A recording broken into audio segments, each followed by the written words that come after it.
Good morning, everybody. I don't know what it's called, but I've noticed a shift in mindset.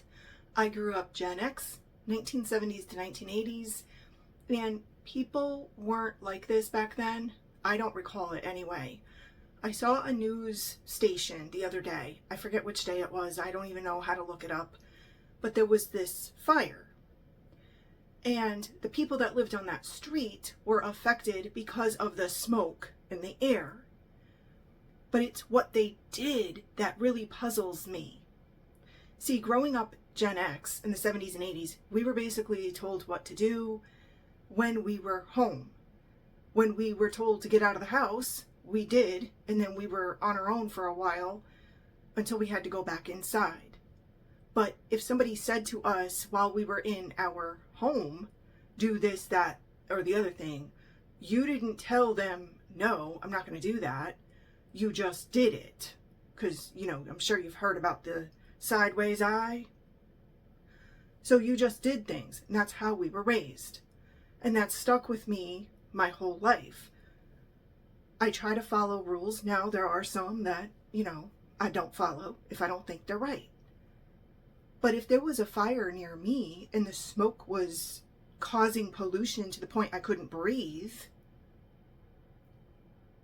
that's the difference between this news article and me. In the news article, they said the people living on this street were offered hotel coupons to get out of the way of the smoke until it dissipated.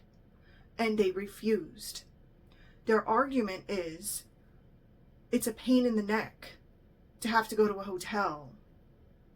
And my point of view is, if somebody offered me a free hotel stay, I'd be there. You wouldn't even have to ask me to pack a bag. I'd be there. Free pool, free Wi-Fi, maid service, an indoor heated pool, I'm there. But these folks declined it.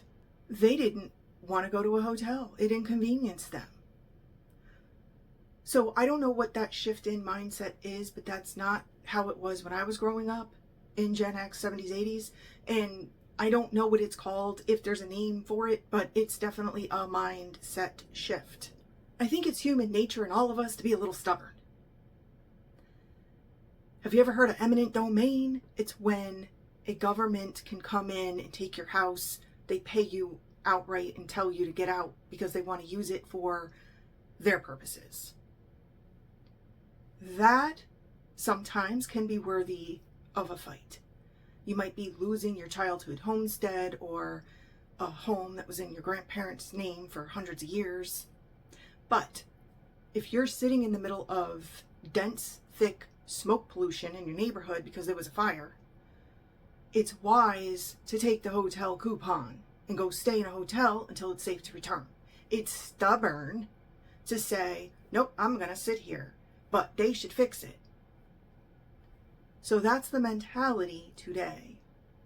Like I said, I don't know what that's called. Can't quite put my finger on a name for it. It's beyond stubborn. It doesn't make any sense. You've all heard that common sense doesn't exist in the world anymore. Maybe that's what it is. I don't know. But it puzzles me why someone would put themselves in danger in smoke-filled atmosphere when the solution is being paid on their behalf. One time when I was with the fire department, way back when, there was a 5-alarm structure fire at an apartment building.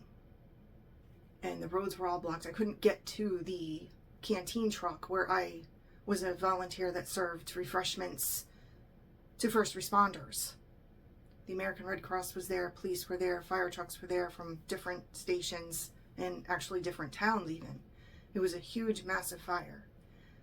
So when I got there, I had to park my car a little bit away, and I had to go through some woods, a graveyard, over a stone wall, through more woods, to the canteen truck.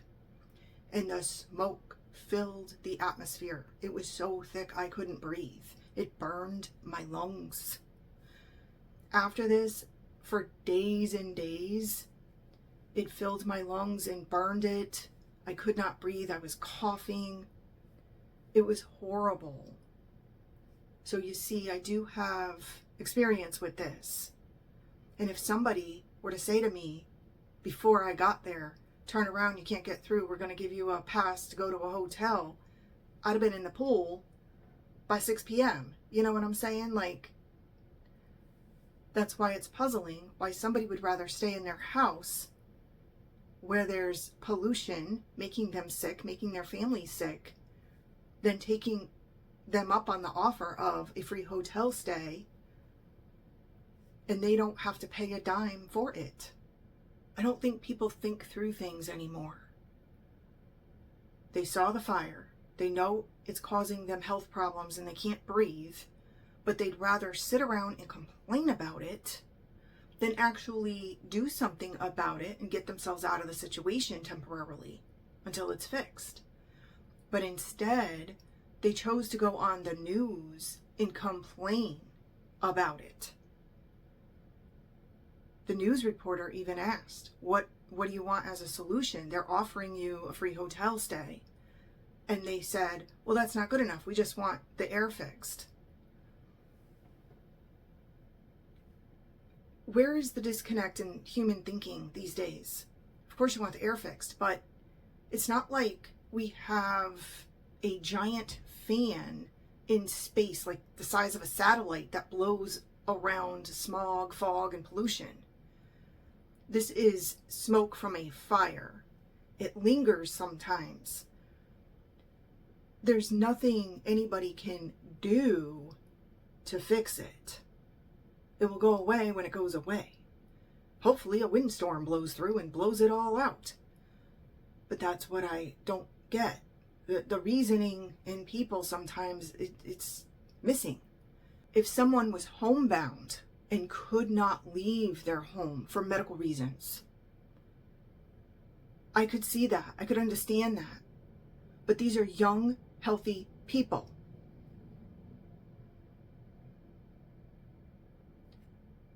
And they'd rather sit outside on their back patio and complain that the smoke hurts their lungs than to go in a hotel where they'd be safer temporarily.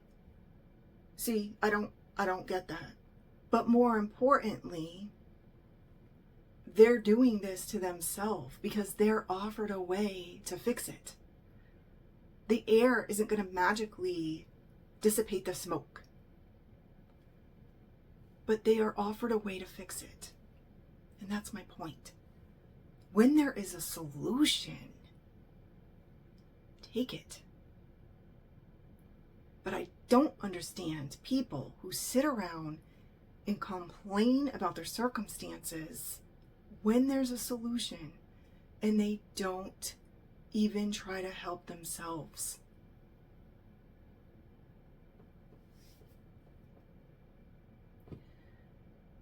If any of you viewing this out there are in a situation today and you're saying, well, I'm kind of in a situation like that, but I don't want to go to the hotel that they're offering me, or whatever the situation may be.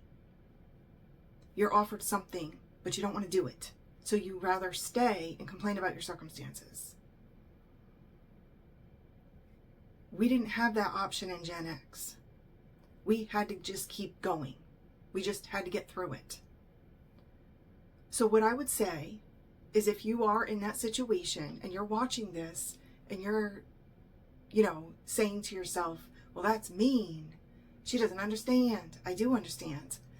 But what I want you to do is maybe get a piece of paper and a pen, pencil, whatever you got laying around, and just write down what the problem is, and then write down what you want the solution to be, and see if it can be done.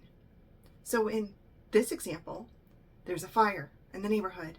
The smoke is billowing out and it's covering all the air where you are, and you can't breathe. So you walk outside and you sit down in the middle of it and suck it all in your lungs, and then call the news and report it. What do you expect them to do? Because you just seem to want attention. You seem to just want somebody else to fix it. But the fact of the matter is, you have the ability to get up and get out of that situation because you were offered a way out.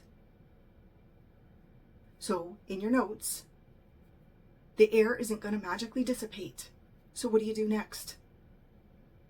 You can take them up on the free offer of going to a hotel. I'm sure it's better than sitting in your back patio breathing in polluted air that's hurting your lungs. This is where the reasoning has disconnected from society.